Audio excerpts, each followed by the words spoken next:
Olá, boa tarde a todos novamente. Espero que esteja tudo bem com vocês e com as vossas famílias e que estejam a tentar superar bem estes problemas que temos tido no último ano. Bem, eu vou começar por colocar aqui o site da faculdade e vai ser a partir daqui que depois eu vou fazer então a apresentação. Nós estamos a prever que as candidaturas para os mestrados vão ter início no próximo mês. A nossa projeção é para que as candidaturas arranquem no dia 15 de março, que é para o mestrado em Ciência Jurídica, que é para o mestrado em Prática Jurídica. Para vocês terem acesso às informações e saberem quais é que são os requisitos e terem também acesso ao edital das candidaturas, aquilo que eu recomendo é vocês virem ao nosso site e podem começar já a consultar a informação que está acessível, que é referente ao ano letivo anterior e que vai ser basicamente a mesma que nós vamos replicar para o próximo ano letivo. Então entramos aqui neste menu, vocês estão a ver aqui em cima, então selecionamos o mestrado em Direito e Prática Jurídica, por exemplo. Depois aqui na vertical tem um menu e vão clicar aqui onde diz acesso. Clicam aqui em cima desta chave.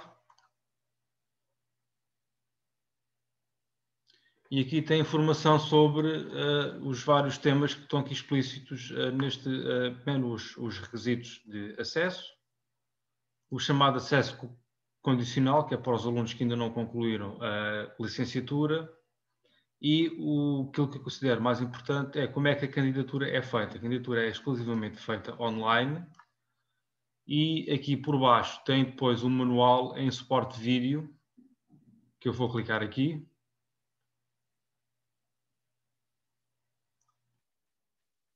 O som. Tem um manual em suporte vídeo que explica passo a passo como é que vocês fazem as candidaturas. Deixem-me perguntar-vos o seguinte: vocês são todos alunos de cada faculdade ou são alunos de outras instituições? Eu sou aluno de outra instituição. Ok. Pronto, isto porque é que isto é importante? Porque se já fossem alunos da nossa faculdade, para fazer a candidatura não é necessário fazer um novo registro, porque vocês já teriam uma conta de aluno no portal Fênix. Sendo o aluno exterior à nossa faculdade, ainda não tem uma conta criada na plataforma Fênix. Vai ter que criar essa conta. É tudo explicado neste manual em suporte vídeo. Nós preferimos colocar manuais em vídeo porque são mais facilmente perceptíveis do que se for um manual em texto. E vocês conseguem consultar aqui etapa a etapa como é que devem fazer a vossa candidatura. Pronto, voltando novamente aqui ao portal das candidaturas.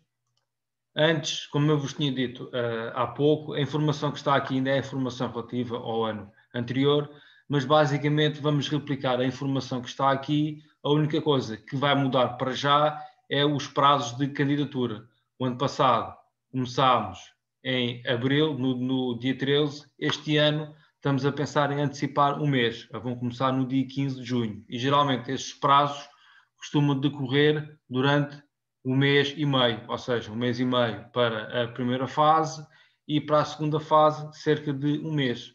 Por isso, se o prazo arrancar dia 15 de março, terão até ao final de maio, até início de maio para apresentar a candidatura à primeira fase. Neste site também depois serão publicitados os vários resultados. Podem consultar aqui os resultados do ano passado e ver mais ou menos as notas das candidaturas. A informação sobre o despacho é o edital que eu vou abrir aqui, que vem explicar aqui os prazos, toda a documentação, os requisitos de candidatura, entre outras informações que são também importantes, em especial também aqui a taxa de candidatura. Na primeira fase são 100 euros, na segunda fase são 150 euros.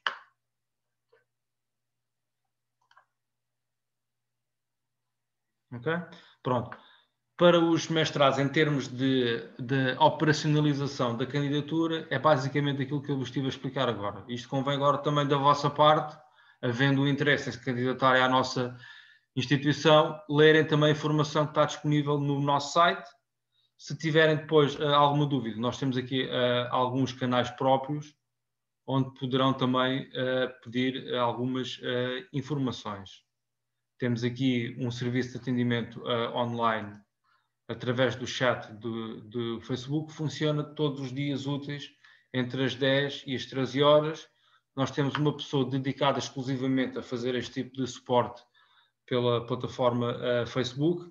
Se tiver alguma dúvida, eu recomendo utilizarem primeiramente este serviço de apoio, ao invés de enviarem um e-mail, porque depois a capacidade de resposta para as quantidades enormes de e-mails que temos recebido nos últimos tempos, depois demora sempre algum tempo. Para ter uma resposta às vezes mais rápida, é preferível utilizarem este serviço de apoio através do atendimento no Facebook.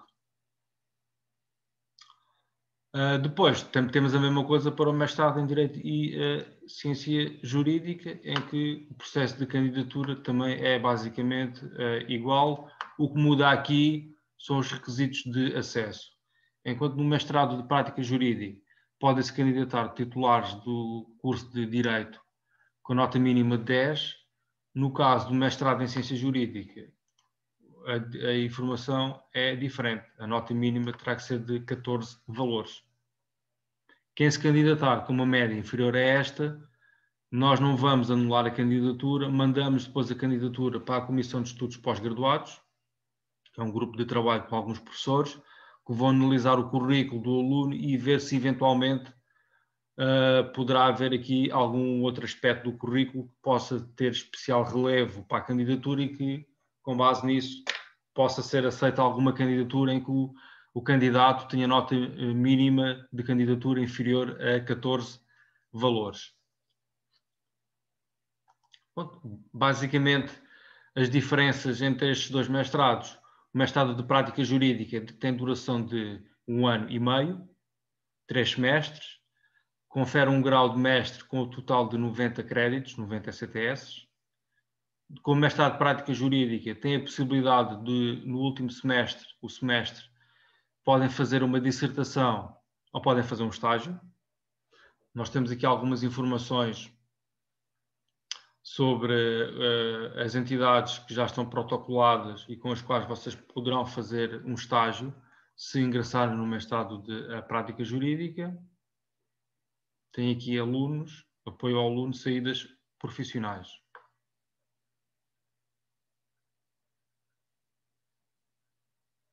Depois tem aqui à direita protocolos de estágio do mestrado em Direito e Prática Jurídica.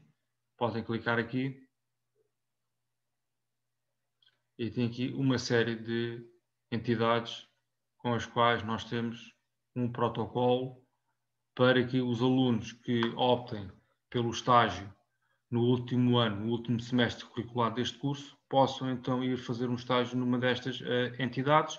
O aluno também tem aqui alguma autonomia para escolher uma outra entidade, mas terá que ser o aluno que terá que iniciar esses contactos e depois terá que os transmitir ao gabinete de saídas profissionais para depois a faculdade estabelecer esse protocolo. Para já, os protocolos que nós temos são estes que figuram aqui no nosso site.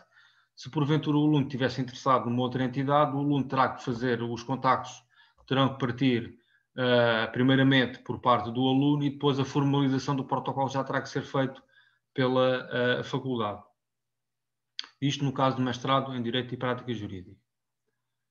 No mestrado de Ciência Jurídica, e isso é aquilo que eu recomendo a todos, antes de se candidatarem, vejam, por favor, vejam com atenção a informação que consta nos vários cursos, o plano de estudos, os horários, propinas, e vejam se de facto se isto é um curso que vos interessa, quer o de Prática Jurídica, quer o de Ciência Jurídica. A diferença entre estes dois cursos reside em vários fatores. O primeiro, o mestrado de Ciência Jurídica tem a duração de 2 anos, confere um grau de mestre com 120 créditos, 120 ECTS, como consta aqui no nosso site. No mestrado de Prática Jurídica são 90 créditos, mas confere à mesma o título, o grau de mestre.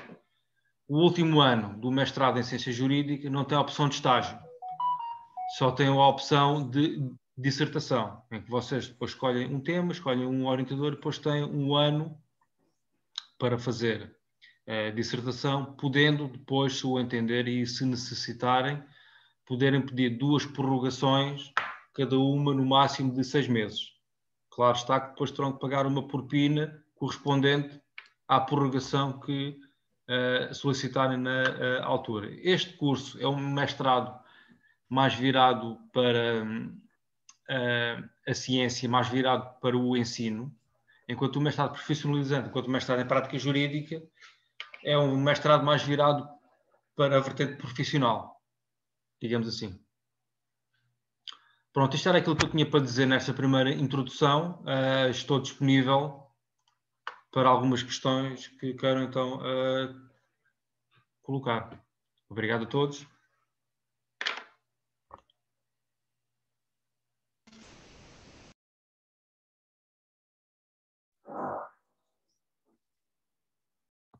Alguém tem alguma questão? Tiago, Damiana? Sim, boa, força. Eu tenho, até de manhã já estive a falar com a Sara, penso que seja a Sara que aqui está também presente. Obrigada pela atenção e disponibilidade. A minha grande questão era essencialmente esta, a diferença entre um mestrado de prática jurídica e de ciência jurídica, e até falei com a Sara que, por exemplo, se tiver interesse num mestrado em determinada área, como a área laboral, então terei que ir para o de ciência jurídica, porque, pelo que vi, no de prática jurídica não é possível. E a minha principal questão acaba por ser, eu enquanto aluna de 4º ano, como é que funciona, tendo em conta as datas da primeira fase e segunda fase até, como é que é o processo de candidatura para alunos que ainda não terminaram a licenciatura? Imagine, se eu candidato-me, pelo que vi tenho que entregar uma declaração com todas as notas que já tenho, não é?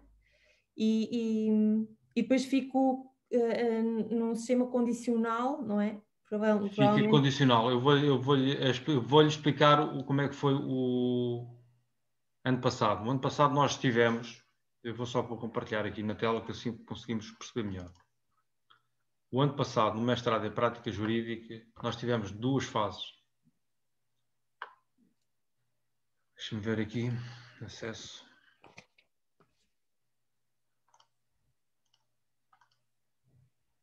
De março a abril, salvo erro, e de junho a julho. Sim, foi de 13 de abril a 1 de junho e de 15 de julho a 17 de agosto. Na primeira fase tivemos 150 candidaturas e na segunda fase 150. Pronto. Como a primeira fase das candidaturas estamos a prever que tenha início a 15 de março e termina no início de maio, possivelmente nessa altura ainda não terá o seu curso concluído. Pronto. Ficará sempre como candidata condicional. Suponhamos que eu tenho 151 candidatos e a Damiana é a candidata, a única candidata que ainda não acabou o curso, tal como condicional. Quando eu for publicar os resultados, entram primeiramente os alunos que acabaram o curso. No entanto, suponhamos que nós temos 150 vagas e tenho 150 candidatos. E desses 150 candidatos, há 10 candidatos que ainda não acabaram o curso. Entram todos. Entende? Ou seja, se o número de candidatos que acabaram o curso e o número de candidatos que ainda não acabaram o curso não ultrapassarem o limite das vagas, entram todos. Se ultrapassarem, entram primeiramente aqueles que acabaram o curso. Certo. Tá bem? Por isso agora você poderá... Mas numa primeira fase, Bertolino. Como? Olá. Mas diz-me uma coisa. Se a aluna se candidatar à primeira fase, ela entra automaticamente como condicional ou fica suplente, vamos assim dizer? Fica condicional e pode ficar suplente se houverem vagas. Ok. Fica automaticamente para a segunda fase ou não? Até concluir a licenciatura? Pode passar para a segunda fase, mas aquilo que nós temos feito nos últimos anos é A passagem para a segunda fase implica o pagamento da diferença entre a candidatura da segunda fase, que são 150, e a candidatura da primeira fase, que são 100. A passagem para a segunda fase, para ser seriada na segunda fase, implica o pagamento adicional de 50 euros. Porque a primeira fase de candidaturas, a taxa de candidatura são 100 euros, na segunda fase são 150. Foi isso que eu tentei explicar à aluna de manhã, mas não tinha aqui a certeza deste ponto, deste detalhe. Certo, então imaginando o primeiro caso em que há 150 candidaturas aceites e eu, claro está, fico para segundo plano, digamos, porque ainda não tenho a licenciatura concluída, então isso não faz com que eu passe logo para a segunda fase? Se quiser passar para a segunda fase, vai ter que manifestar essa intenção. E pagar a diferença. Isso. Por isso é que eu estou-lhe a dizer. Uhum. Isto acaba por ser sempre quase... Nós nunca sabemos todos os anos quantos candidatos nós vamos ter. Claro. Bom, você pode candidatar-se agora, na primeira fase, e paga 100 euros. Até pode ter a sorte de não haver muitos candidatos e entra diretamente. Se não conseguir entrar porque não acabou o curso, nós vamos depois lhe enviar um e-mail a perguntar como não ficou colocado. Se quiser ser novamente seriada na segunda fase, terá que pagar o remanescente, que são os 50 euros. Por isso, em termos práticos, candidatar-se na segunda fase ou candidatar-se na primeira fase, acaba sempre por pagar um valor máximo de 150 euros. Certo. Entende? Sim. Mas aqui a questão é que há 150 vagas, tanto na primeira fase como na segunda fase, correto? Isso mesmo. Certo. Portanto, a segunda fase não abre só se a primeira não estiver concluída. Não, a segunda fase abre sempre. Pronto, certo. Ok. A segunda fase abre sempre porque este curso está acreditado junto da Agência de Acreditação do Ensino Superior, está acreditado com um máximo de 300 vagas. Por isso é que nós dividimos isto em duas fases, 150 numa fase e 150 noutra. Certo. Já abrimos uma segunda fase, e se reparar aqui nas datas que nós temos aqui do ano passado, entre julho e agosto... Mas em prática jurídica, Bertolino. Prática jurídica, sim. A aluna, se for direito laboral, é ciência jurídica. Ciência jurídica. Não sei se as vagas são iguais. O iguais. esquema é basicamente o mesmo, até ter mais vagas. Mais vagas, sim. Pronto, ok. Aí que pois é isso, era essa a questão. O de ciência jurídica tem... Ciência jurídica tem 400 vagas. E nós abrimos a primeira fase com 250 e depois as vagas não foram todas ocupadas e abrimos uma segunda fase com 212 vagas. Certo. Ok? Sim, agradeço imenso a atenção. Tiago, tinhas algo, a tua mão no ar? Sim. Qual é que é a tua questão? Boa tarde, obrigado. Boa tarde. Eu gostaria de saber como é que ocorre o processo de seleção de turmas. Ou seja, eu vi que existem... Não percebi, Tiago. Processo de seleção de? Turmas. De Porque turmas? eu vi que existem muitas turmas para as mesmas cadeiras e vi que muitas delas tinham programas diferentes e daí eu estar a perguntar como é que eu... Muito bem. Estamos a falar do curso, Tiago? Ciência Jurídica. Ciência Jurídica. A cadeira em especial seria Direito Constitucional, portanto, em que eu vi isso mais a acontecer. Onde existiam várias turmas que tinham vários programas, não é? Diferentes, conforme o professor. E eu estar a perguntar qual é o critério de seleção dessas turmas. Se é sorteado, se nós podemos escolher. Não, vocês podem escolher. Estamos a falar da disciplina de Direito Constitucional, é isso? Sim, sim. Por exemplo, Direito Constitucional é uma disciplina do mestrado científico, é uma das disciplinas que tem mais alunos inscritos. Uhum. Não sei se existiam 4 ou 5 turmas, deixa-me só ver aqui que eu digo já. Tenho a ideia que eram 4, a última vez que vi. 3, 4, 5, 6... Tínhamos 7 turmas. Ui. 7 turmas. Isto às vezes pode ser o mesmo docente dar 2 turmas. Como é que vocês fazem a seleção da vossa turma? Primeiramente, vocês vão se inscrever às disciplinas que desejam. As aulas costumam ter início no final de setembro. Certo. E antes do início das aulas, vocês vão aceder ao Fênix e vão escolher as turmas. Ok. Só que existem vagas. Ou seja, como os ingleses dizem, first come, first serve. Nós abrimos o Fênix e diz, olha, começam as inscrições nas turmas a partir da manhã às 9 horas. Os primeiros a chegar são os primeiros que escolhem melhor, são os primeiros que escolhem as turmas que desejam. Ok. Ok? Está certo, obrigado. Alguma questão, Tiago? Não, penso que era mesmo só isso. O método de avaliação também depende de professor para professor, não é? Não existe... No mestrado de Ciência Jurídica, é um mestrado que é composto por 4 disciplinas. 3 disciplinas são anuais, e vocês depois têm que participar, além de participarem nas aulas, entregar os elementos de avaliação que os docentes vos solicitam durante o ano letivo, depois têm que, no final do ano letivo, até 30 de setembro, têm que entregar o relatório final. Ok.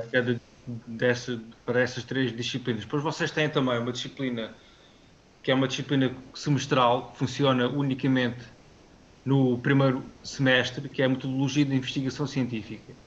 Essa é uma disciplina que depois o próprio cada docente tem depois a sua forma de proceder à avaliação. Penso que tem que entregar um relatório, não é um relatório tão exaustivo como no caso das outras 3 disciplinas, mas é um documento que vocês têm que entregar até ao final do primeiro semestre. Claro. Ok, então, obrigado. Mas alguém tem alguma questão? Damiana, deixaste aí a tua manuar? Já tiraste. Sim, mas se mais ninguém tiver, eu aproveito para mais uma questão, para depois não ir a chatear mais tarde e fica já clarificada. Eu tive a oportunidade de ver as pautas dos resultados do ano passado e na primeira coluna, portanto, tem a classificação do grau académico anterior, que eu presumo que seja a da licenciatura. Sim. E depois tem a apreciação do currículo académico, científico e profissional. Este currículo a apresentar será um currículo habitual, de onde consta as nossas habilitações, experiências profissionais, correto? Isso mesmo, sim. Isso mesmo, porque isso depois vou-vos mostrar aqui, porque deixem-me só partilhar aqui algo aqui no calendário, aqui no desktop. Vou entrar aqui neste...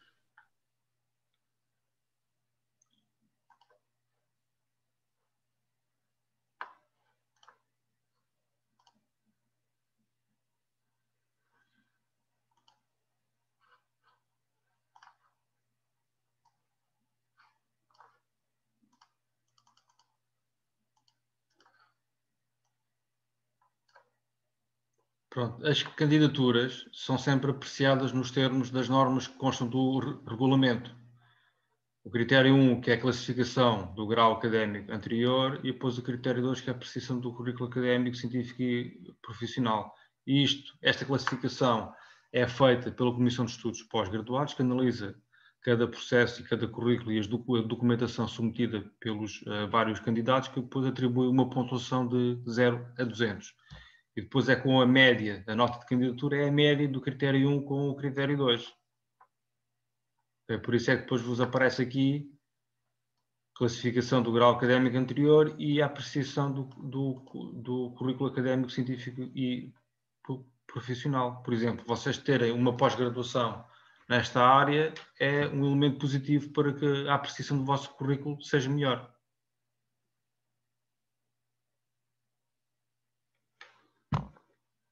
Mais alguma questão? Ainda temos 4 minutos.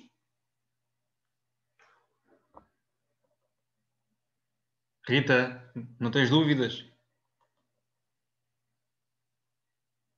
Sandro? Eu tenho uma dúvida, vou ligar a câmera, desculpem, que eu acho que já foi mais ou menos esclarecida, porque quando a colega estava a falar de direito laboral, nós quando nos inscrevemos, entramos no mestrado, como é que nós selecionamos a nossa especialidade? Vocês vão ter que escolher obrigatoriamente 2 opções, a vossa primeira opção e depois uma segunda opção. Até agora, desde que eu estou aqui nesta faculdade quase há 6 anos, os alunos entram todos na primeira opção.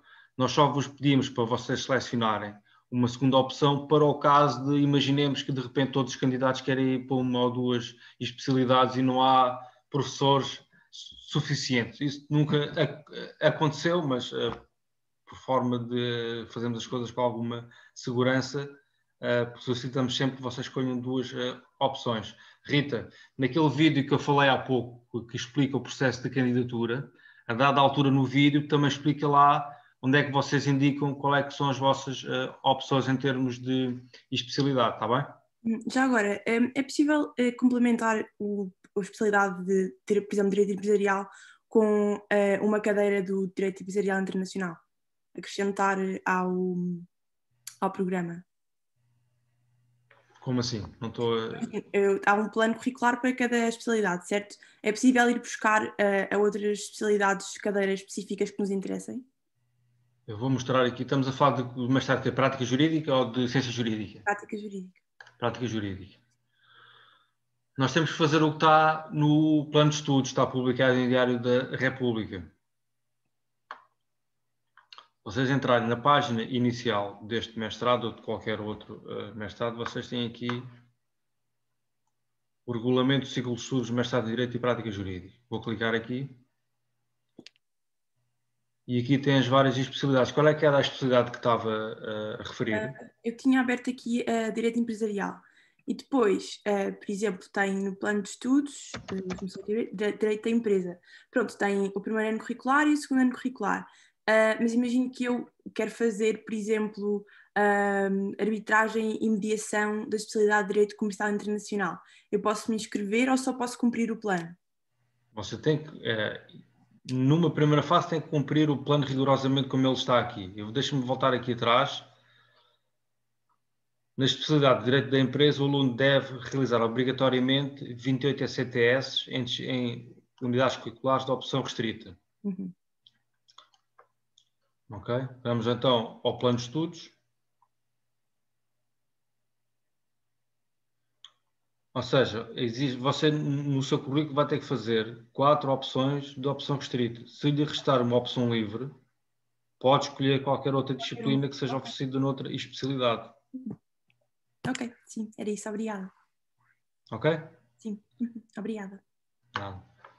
Por isso, o que eu recomendo a todos vocês, antes de decidirem pela que a vossa candidatura e selecionarem a vossa especialidade pretendida, leiam com atenção o plano de estudos e os programas que estão publicitados no nosso site, para que assim a vossa escolha seja uma escolha mais acertada e depois não sejam surpreendidos, como já aconteceu com alguns colegas vossos, que não leram as coisas com atenção e depois pensam que a realidade é uma e depois não é. É esse o conselho que eu vos dou. Mais alguma questão? Já são 4 horas, não sei se vamos desligar assim à bruta, é? Sim, vamos desligar, sim, vai ser automático. Ok. Então, mais questões? Pode usar até pelo chat. Ok? Obrigada. Adeus. Adeus, tudo correr bem, até breve. Boa sorte.